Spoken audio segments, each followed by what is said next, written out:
The air was thick with anticipation, a storm of murmurs and roaring chants rising from the endless sea of red hats and waving American flags. It was an evening unlike any other, a rally that buzzed with an electric sense of reckoning, held under a crimson-tinted sky as the sun dipped low behind the jagged silhouette of the distant mountains. Thousands had gathered, shoulder to shoulder, some standing for hours just to get a glimpse, a word, a moment of thunder from the man who had always promised to fight for them. The crowd was restless, alive, unified in its hunger for truth and fire, packed into a sprawling field in Georgia, banners rippling like waves in the heated wind.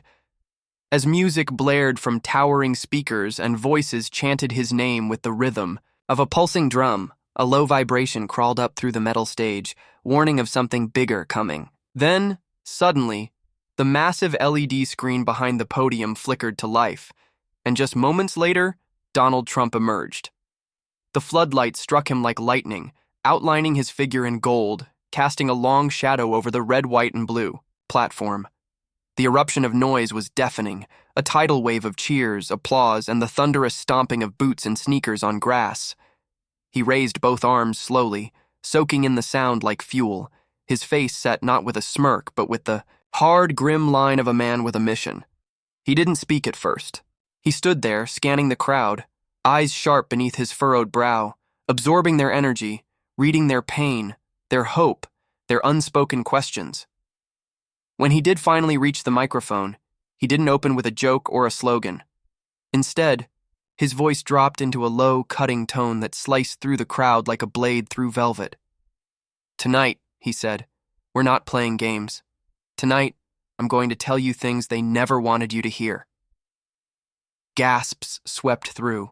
The front rows, heads leaning in, hands frozen mid-wave. He paused just long enough for the silence to become unbearable, then reached into the pocket of his navy coat and pulled out a stack of papers, edges crumpled, thick with red ink, names, signatures, dates.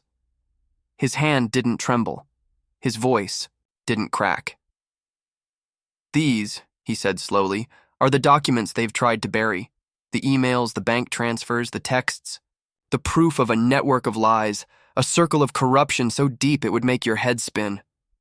The crowd roared with fury, voices echoing off metal barricades and trembling camera rigs.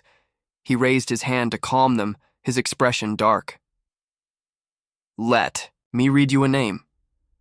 The silence returned with sharp violence. Governor Raymond Ellis took $1.7 million from a Chinese energy firm just 3 weeks before signing off on a deal that gave them control of American land. Land that belonged to you. A collective gasp, then a swell of rage from the audience, chants of "Lock him up!" piercing the dusk. Trump didn't flinch. He read another. Senator Leah Grant, secret meetings with lobbyists from defense contractors while pushing for war. Her son's startup, funded mysteriously overnight. He kept going, name after name. Fact after fact. Every revelation hit like a bullet in a drum, sending shockwaves through the roaring mass. Some cried out in disbelief. Others wept with a mixture of anger and vindication. Older veterans saluted. Mothers clutched their children. Phones recorded every second. It wasn't just a speech. It was a detonation, a verbal explosion that tore through the carefully constructed lies that had wrapped themselves around the nation like vines of poison. Trump's voice rose as the list grew longer, stronger, more damning. "They call us conspiracy theorists, but what do you call it when judges vacation on billionaire yachts while ruling in their favor? When bureaucrats erase evidence from hard drives before investigators arrive? When American dollars meant for schools and hospitals are funneled into foreign shell companies?" His hand slammed the podium. "You call it treason." The crowd erupted, a volcanic cry of agreement shaking the field. People stood on shoulders, on ladders, waving flags, their voices cracking as they screamed their rage into the warm night air. "We see you," someone cried. "We're not blind anymore." He pointed into the darkness beyond the lights, toward the unknown, toward the future. They wanted silence. They wanted obedience. But what they're getting is a storm. What they're getting is justice. That was only the beginning. The roar that followed was no longer just excitement.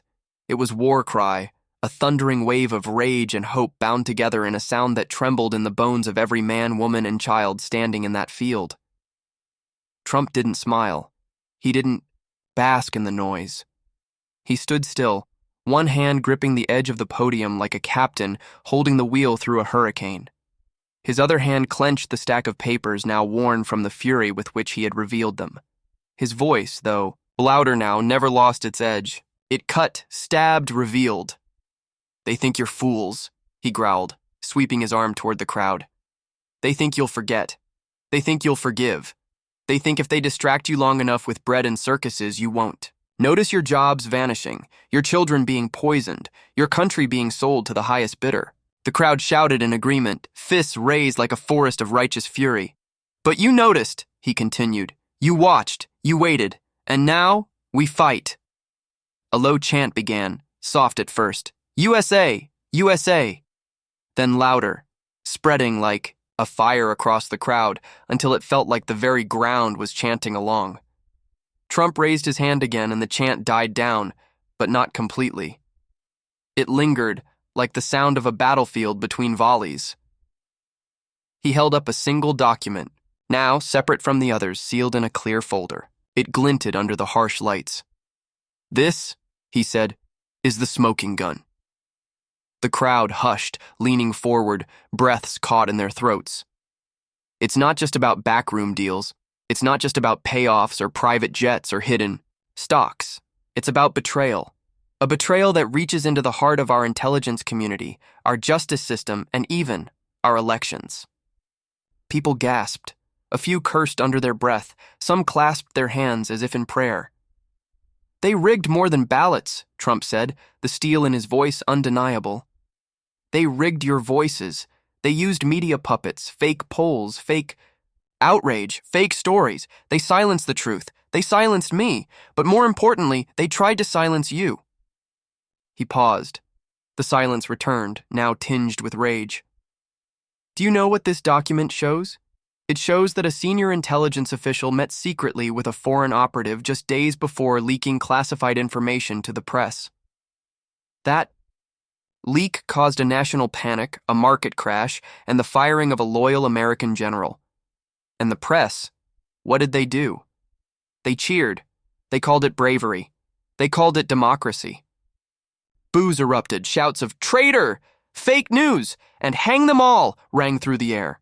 One man near the front shouted, "We're with you, Mr. President," and dozens echoed him instantly. Trump nodded, face hard, jaw clenched. "They were never just coming after me," he said slowly, each word burning like fire. "They were coming after you. I was just in the way." A woman cried out, "You saved us," and others echoed her emotion. Some had tears on their cheeks. Others gripped small flags in their fists like sacred objects. The night had shifted. This was no longer a rally. It was a reckoning. A purge of silence. A communion of the betrayed. "And let me tell you something else," he said, leaning forward slightly, voice dropping low. "Some of the people I trusted, some of the people you trusted, they were part of it." The shock was immediate. The crowd murmured, disoriented, unsure if they had heard correctly. But Trump didn't let them stay in confusion for long. "Do you want names?" he asked. 1,000 voices screamed, "Yes!" He turned to the teleprompters beside him, but they were off. The truth was not scripted tonight. "General McCarter," he said slowly and clearly. "He stood next to me during the 2020 campaign. He smiled, saluted, promised loyalty. But behind closed doors, he was meeting with representatives of the Global Transition Committee. Yes, the same people who are now pushing for biometric tracking and digital ID laws." Gasps turned into shouts. People cursed, spit on the ground. A former soldier in uniform saluted and then tore the patch from his sleeve. Trump's voice was unforgiving now, every syllable like a crack of thunder. "Senator Holloway, she called herself a patriot, spoke at our rallies, but she took donations from foreign banks that also funded radical activist groups trying to tear down our history, our statues, our Constitution. She's a fraud, a traitor. and she's not the only one. He stepped back for a moment, breathing heavily, as the chants of "drain the swamp" overtook the entire field. A sea of hands raised into the air, fists and flags and signs waving furiously, many of them homemade, scrawled in anger, painted in fire. Trump reached under the podium and pulled out a thick black binder this time, not just papers, but tabs and dividers and highlighted sections. "This," he said, "is the Trump Dossier, the real one. Not the lies they tried to pin on me. This one's filled with their names, their crimes, and we're not waiting any longer. We're going to release it." The crowd screamed. It wasn't just cheers. It was something deeper, primal, a howl of vengeance, of justice long delayed but never denied. People pushed forward, pressed against the barricades, desperate to see, to touch, to know. He held the binder high like a sword in the hands of a warrior king. No more secrets, no more lies. This ends now. And it was only the second chapter of the night. The binder trembled slightly in his grip, not from weakness, but from the weight of what it carried. Proof of betrayal carved into paper and ink. Evidence of rot that had festered for decades beneath the polished marble of Washington. The crowd was breathless, a single creature of anticipation and fury, locked in place, waiting for the next blow, the next truth to be swung like a hammer against the walls of corruption. Trump didn't speak for a moment.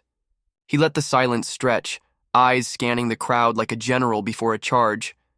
The wind picked up, flapping flags with a sharp rhythm, almost in sync with the pounding of hearts. Then, slowly, he opened the binder.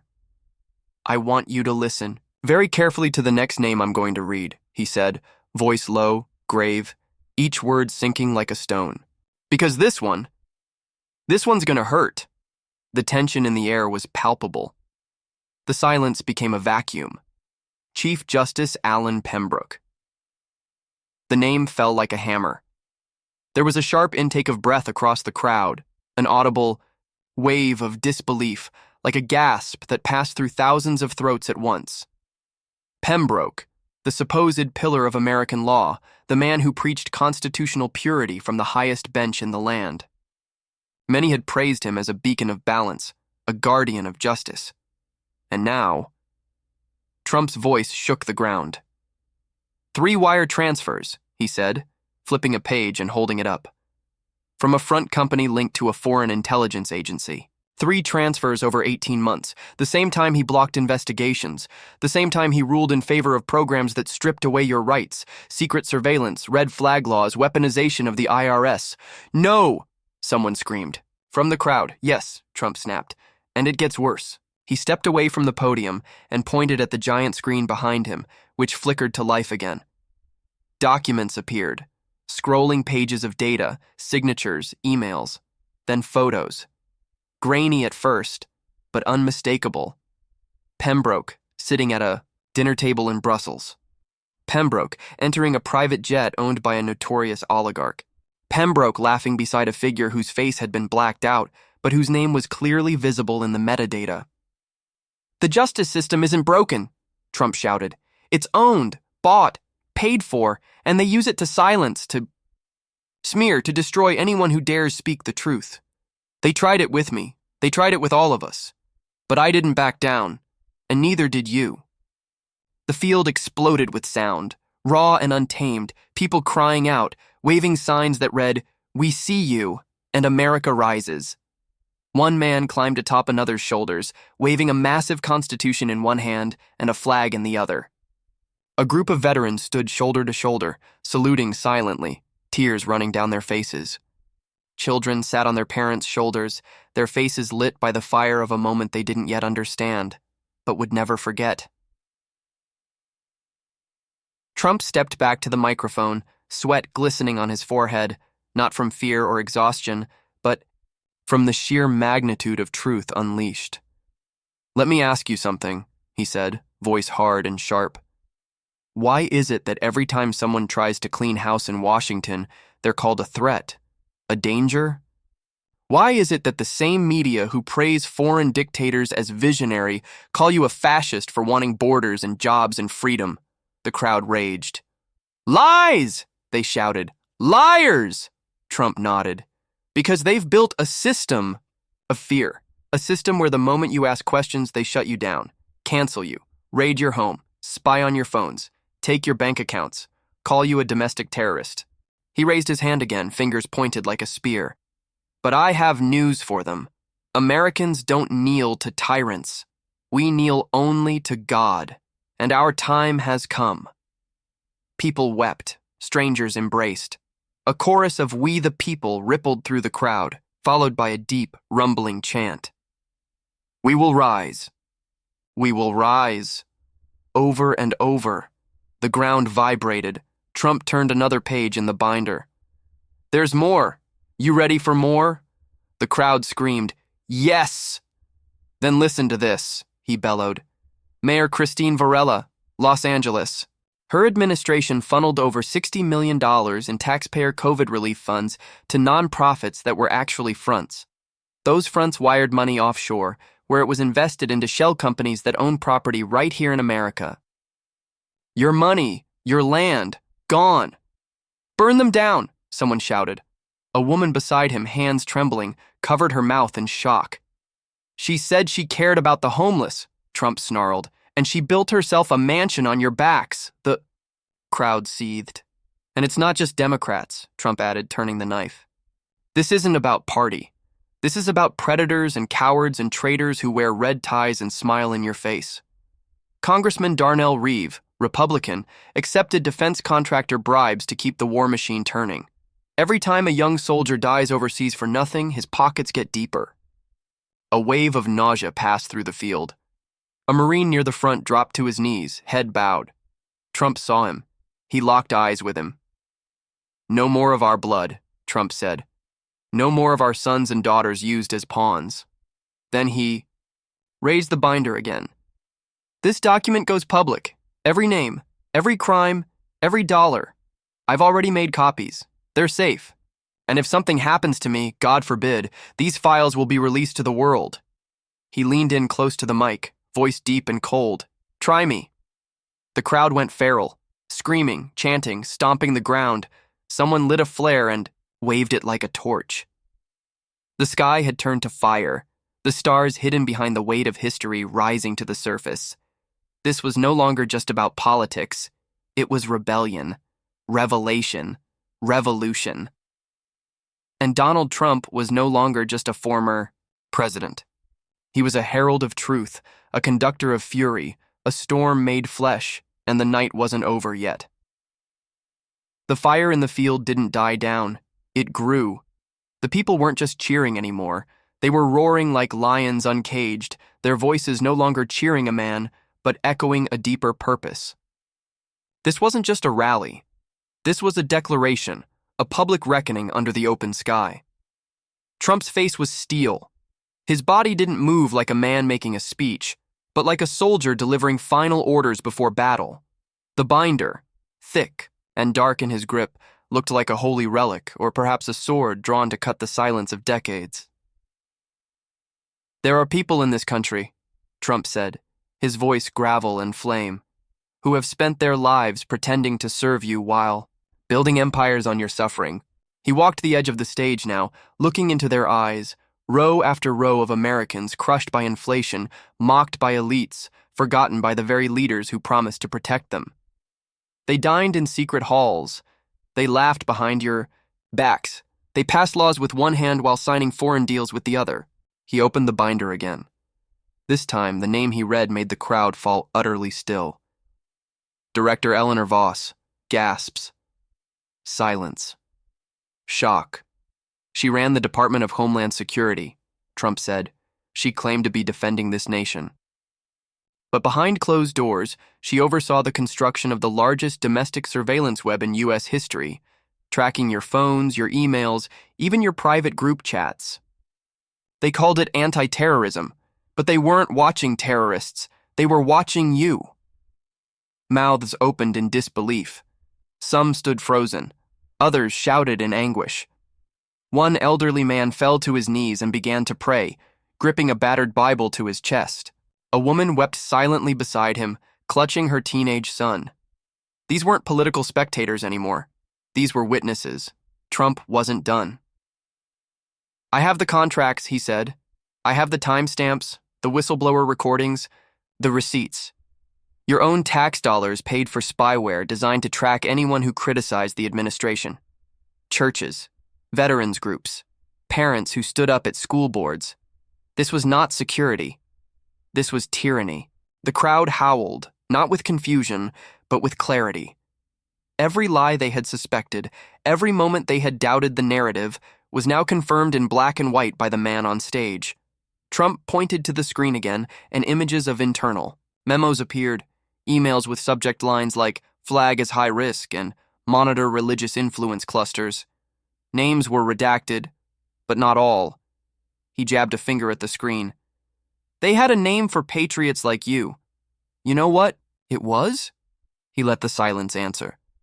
"Domestic influence disruptors. That's what they called grandmothers posting Bible verses. That's what they called farmers organizing for water rights. That's what they called every single American who dared to ask why." "Evil!" someone cried out, voice cracking. "They told you the greatest threat to this country was white supremacy. But the real threat," Trump said, voice steady and cold, "was the people who used that fear to justify spying on their own citizens." He slammed the binder shut with a loud crack, and the sound sent a jolt through the sea of people like a gunshot. "They spent decades building this prison," he said, "one law at a time, one lie at a time, and now they want to lock you in it for good. They call it safety. They call it progress. But what it really is control. They want to own your land, your thoughts, your bodies. But there's one thing they'll never own: your spirit." A wave of shouting. People clutched each other, tears streaming, mouths trembling with things they hadn't dared speak aloud for years. He stepped back toward the podium, his face illuminated by the light of truth and the fury of a crowd now fully awake. "You're not their cattle. You're not their subjects. You are sovereign Americans, and I am telling you right now, we are taking it all back." The crowd erupted into chants again. "Take it back!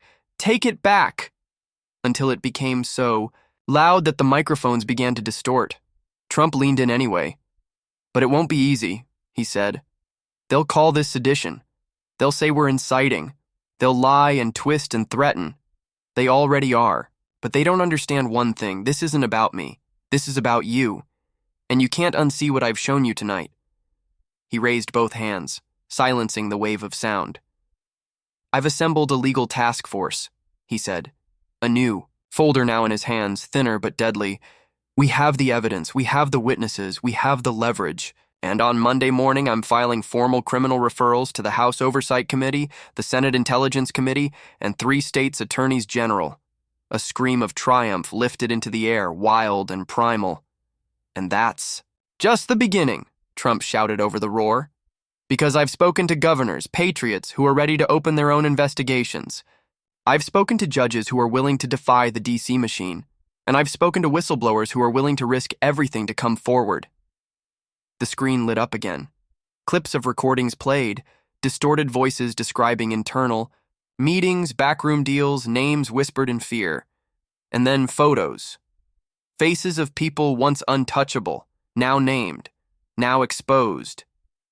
"We've started a movement of truth," Trump said, "not just to win an election, but to end a regime, to end the deep state, to dismantle the empire that's been strangling your freedom." The crowd was no longer passive. They were alive with something ancient, something sacred. People lit candles, some knelt, some held their hands in the air like they were in church. It wasn't a rally. It was a revolution beginning in spirit, before it would ever begin in action. Trump stepped down from the podium and walked along the front of the crowd, touching hands, meeting eyes, embracing veterans, hugging mothers. No Secret Service could stop the energy. He was protected not by agents, but by belief, and above it all, the chant had changed again. Not just USA. Now they screamed his name. Trump. Trump. Trump. And he lifted his fist, because the hour of reckoning had come, and he would not face it alone. The chant echoed into the heavens, a thunderous cry of defiance that seemed to shake the very stars above. Trump! Trump! Trump! It wasn't just admiration. It was invocation. The sound rippled outward from the massive crowd, rolling across the hills and into the dark forests, as if calling on the very soul of the land to awaken. Trump stood there beneath the lights, his fist still raised, unmoving, a pillar of defiance against the storm of corruption that had swallowed the nation. But now, with every breath, every heartbeat pounding from the crowd, that storm was turning. The light from the stage flickered again, not because of power failure, but because something new was about to begin. The screen behind him shifted, and slowly, a map of the United States appeared, pulsing red. Not the red of rage, but of resolve. Glowing dots appeared, small at first, then more, then dozens, until the map was littered with light. These, Trump said, finally lowering his fist and stepping back to the podium, are the patriots rising up across this country. These are whistleblowers, investigators, local heroes who've sent me their evidence. These are your neighbors, your sheriffs, your school board members, men and women who've said enough. The crowd was stunned into silence again, hanging on his every word like a prayer. There's a farmer in Nebraska who uncovered land purchases made through shell companies tied to foreign nationals. There's a nurse in Ohio who found medical records being harvested and sold. There's a teacher in Arizona who exposed the curriculum that's been manipulated by political actors in exchange for funding. They've come to me. And now, they're coming to you. He pointed again, but not to the screen, to the people. Because you are not helpless. You are not forgotten. You are not powerless. You are the storm. And now, it's time to take back what's ours. The wind picked up suddenly, blowing through the field like a spirit released from the earth. Flags cracked loudly, hair whipped, and for a moment, it was as if nature itself was listening. I told you I would build a wall, he continued, voice stronger than ever. I told you I would drain the swamp. And I did. But what I didn't know then, what I know now, is that the swamp is deeper than any of us imagined. It wasn't just in D.C., it was in every boardroom, every bureaucracy, every news desk pretending to speak for you while secretly mocking you behind your backs. He held up another paper. It was thin, just one page, but its weight was immeasurable. This is a sworn affidavit from a former intelligence officer. It outlines a list of journalists who accepted payments, bribes, plain and simple, to report only what the regime approved, to spin stories, to destroy reputations, to lie. And they did it while wearing the mask of freedom.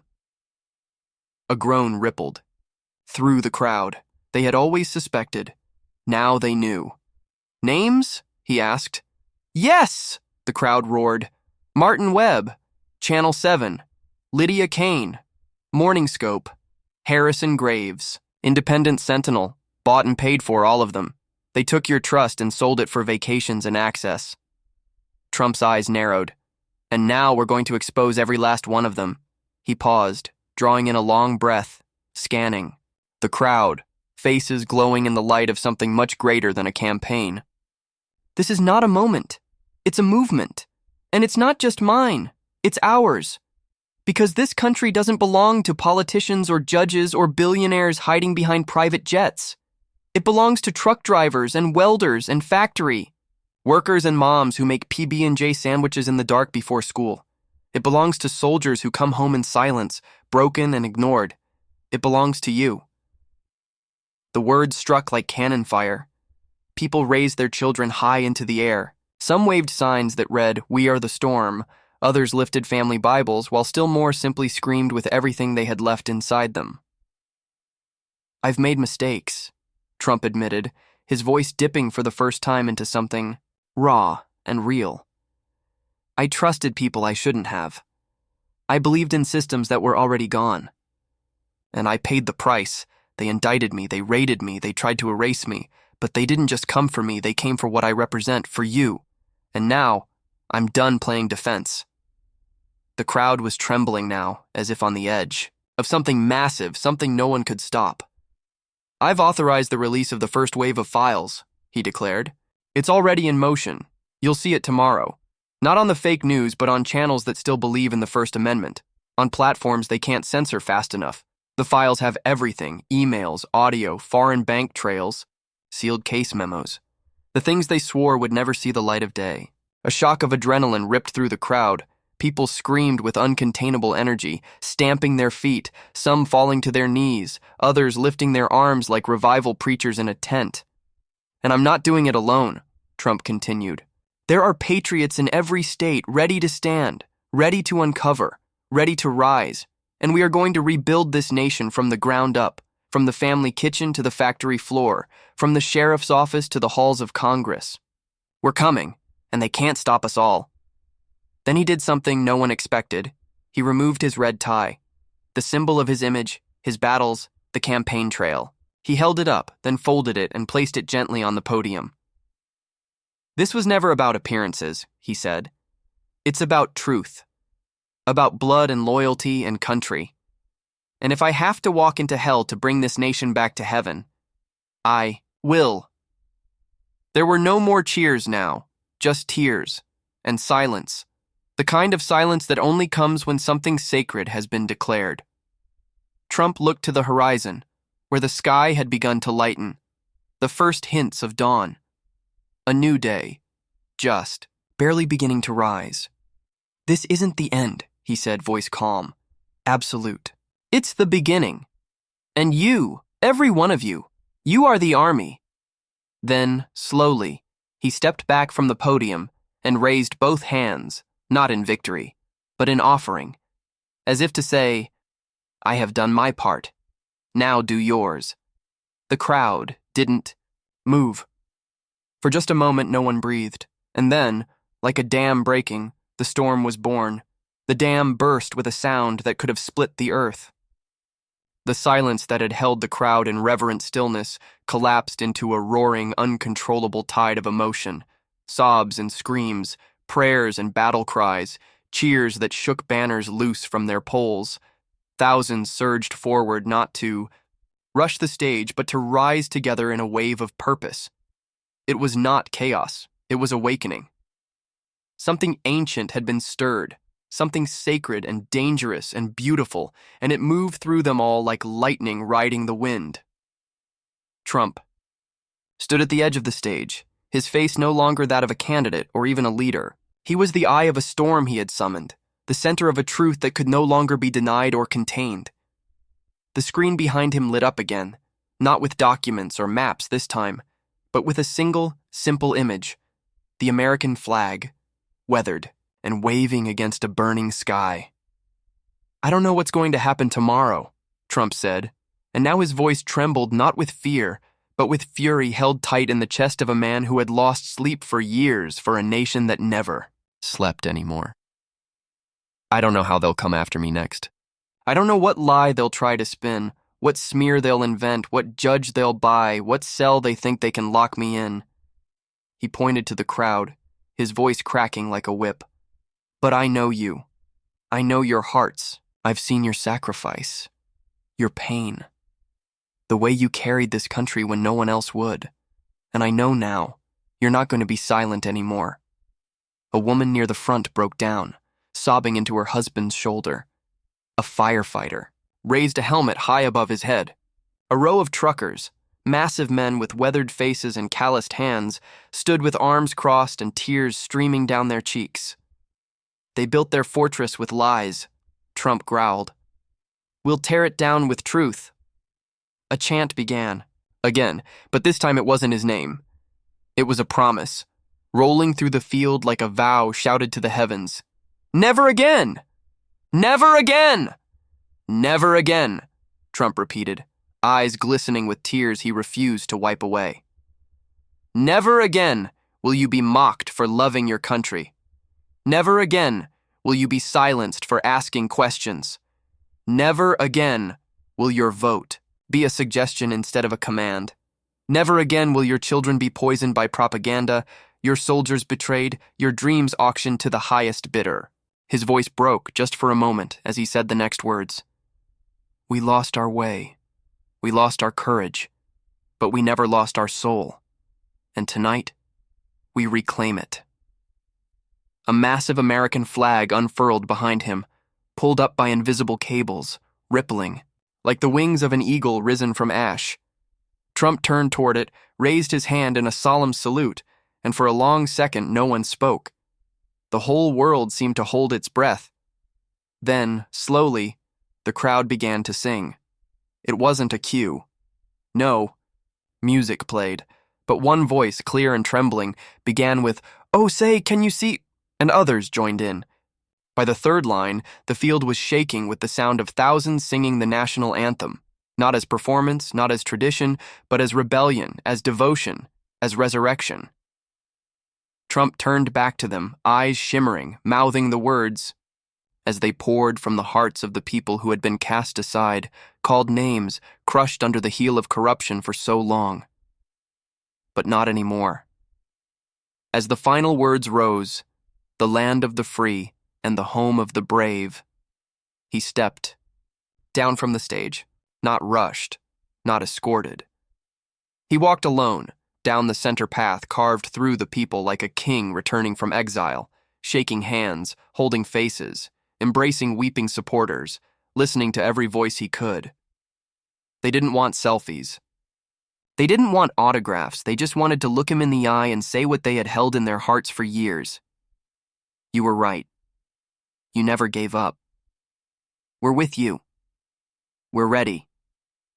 He made it to the edge of the crowd and stood before a child, a boy no older than 10, clutching a handmade sign that read, "My family believes in truth."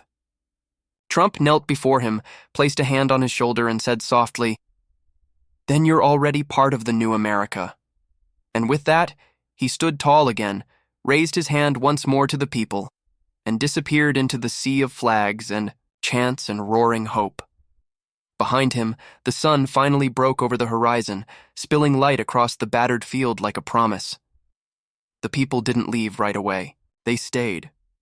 They stood in the dawn's golden glow, holding each other, holding their signs, holding the moment in their hands like fire. They knew the fight wasn't over. They knew the empire would strike back. But they also knew something else, something they hadn't felt in years. They knew they were not alone, and now the world would know it too.